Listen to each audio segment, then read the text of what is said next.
दोस्तों नमस्कार, प्रणाम, अभिवादन स्वीकार करें। शुरू करते हैं आज की बड़ी खबरें। 4 मुख्य खबरें हैं, चलिए देखते हैं। किसानों से संबंधित है। केंद्रीय बजट में मध्य प्रदेश को क्या मिला है जानते हैं।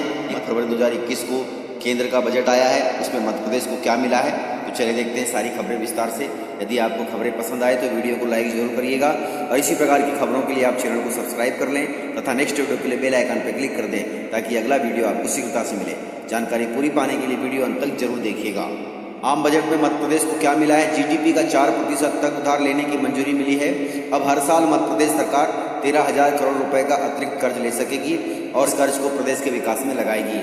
केंद्रीय बजट में राज्यों के कर्ज की सीमा को बढ़ा दिया गया है। अब राज्य सकल घरेलू उत्पाद अर्थात जीडीपी का 4% तक कर्ज ले सकेंगे राज्य सरकारें। इस प्रावधान से मध्य प्रदेश सरकार अगले वित्तीय वर्ष 2021-22 में 13,000 करोड़ रुपए का अतिरिक्त लोन बाजार से ले सकेगी। इस राशि को केवल विकास कार्यों में ही खर्च किया जाएगा। वर्तमान में कर्ज की सीमा जीडीपी का 3% है। इस हिसाब से राज्य सरकार अब तक अधिकतम करीब 24,000 करोड़ रुपए का सालाना कर्ज ले सकती थी, लेकिन अब इस प्रतिशत को बढ़ा दिया गया है। अब 3% की बजाय 4% कर दिया गया है। पहले इसको लेकर मुख्यमंत्री शिवराज सिंह चौहान ने कहा है कि मोदी सरकार ने कोरोना संकट के बीच राज्यों को वित्तीय राहत दी है। पूंजीगत व्यय से तेजी से आर्थिक गतिविधियां बढ़ेंगी, रोजगार के नए अवसरों का सृजन होगा। केंद्र निगम चुनाव से पहले बजट के माध्यम से कई विकास योजनाओं की घोषणा कर सकती है। मुख्यमंत्री ने 31 मार्च 2021 तक प्रदेश में बड़े प्रोजेक्ट को पूरे करने का संकेत दिया है। शिवराज सरकार ने 10 माह के कार्यकाल में 17,500 करोड़ रुपए का कर्ज लिया है। इस तरह मध्य प्रदेश सरकार पर कुल कर्ज 2,08,000 करोड़ रुपए हो चुका है। इसके बावजूद मार्च 2021 तक 1,373 करोड़ रुपए का कर्ज और ले सकती है सरकार। नगरीय निकाय चुनाव से ठीक पहले केंद्र ने यह अनुमति देकर शिवराज सरकार को बड़ी राहत दी है। इस चुनाव के चलते जनता को लुभाने के लिए और ढेर सारी घोषणाएं कर सकती हैं, जिससे चुनाव उनके हक में आ सके। वही अगली जानकारी है, खसरे में आधार नंबर यदि लिंक नहीं होगा तो आप पंजीयन नहीं कर सकते। रबी सीजन के उत्पादन गेहूं, सरसों, चना और मसूर को समर्थन मूल्य पर बेचने के लिए किसानों को पंजीयन करना जरूरी होगा, लेकिन इस पंजीयन में किसानों को बड़ी परेशानी आ रही है।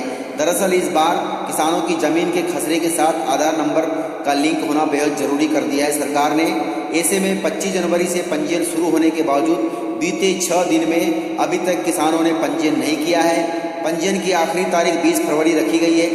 किसानों की परेशानी को देखते हुए कलेक्टर साहब ने हेल्प डेस्क बनाई है ताकि किसानों को राहत मिल सके और किसान इस हेल्प डेस्क से मदद ले सकें। रबी सीजन की फसलों का पंजीयन करने के लिए जिलों में केंद्र बनाए गए हैं। इसके अलावा 10 लोक सेवा केंद्रों और एमपी ऑनलाइन कियोस्क सेंटर पर भी पंजीयन कराया जा सकता है। गिरदावरी ऐप के माध्यम से भी घर बैठे पंजीयन किया जा सकता है। इसके लिए आपके पास जमीन के खसरे में आधार नंबर लिंक होना चाहिए और वहीं बटाईदार हैं तो इसका दस्तावेज संलग्न करना होगा। साथ ही परिवार की समग्र आईडी भी जरूर लगानी होगी।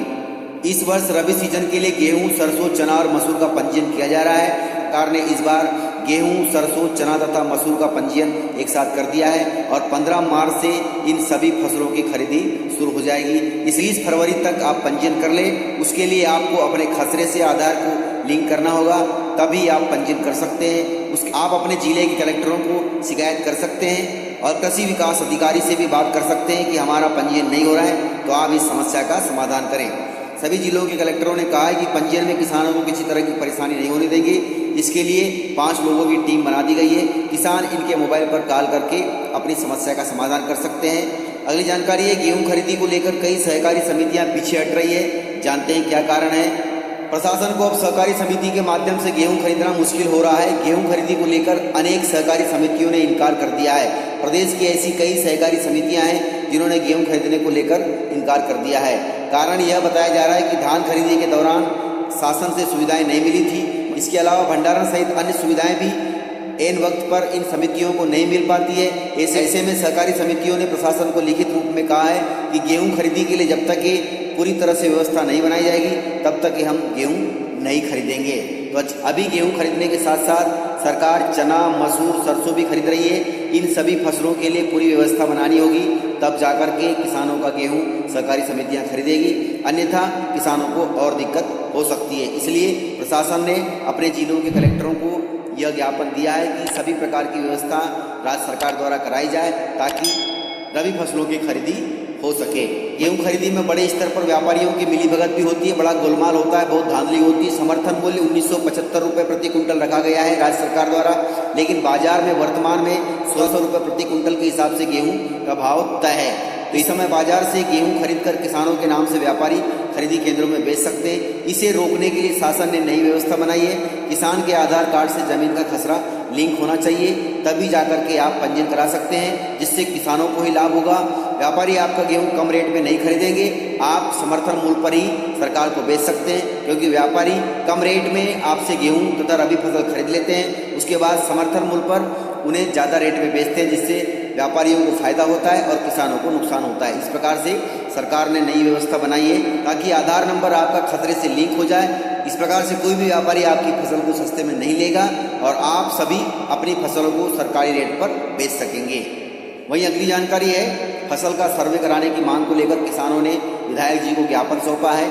फसलों में ओस तथा पाला पड़ने से रबी फसल में तुषार लग गया है। अभी आप देख रहे होंगे पूरे मध्य प्रदेश में, पूरे देश में ठंड शीतलहर जारी है। कससे रबी फसलों के ऊपर पाला तथा ओस पड़ने से फसलें खराब हो रही है। सोमवार को किसानों ने एसडीएम के नाम से तहसीलदार को ज्ञापन देकर फसलों का शीघ्र सर्वे कराने की मांग की है। किसानों ने कहा है कि एक सप्ताह में सर्वे शुरू नहीं किया जाएगा तो किसान आंदोलन करेंगे।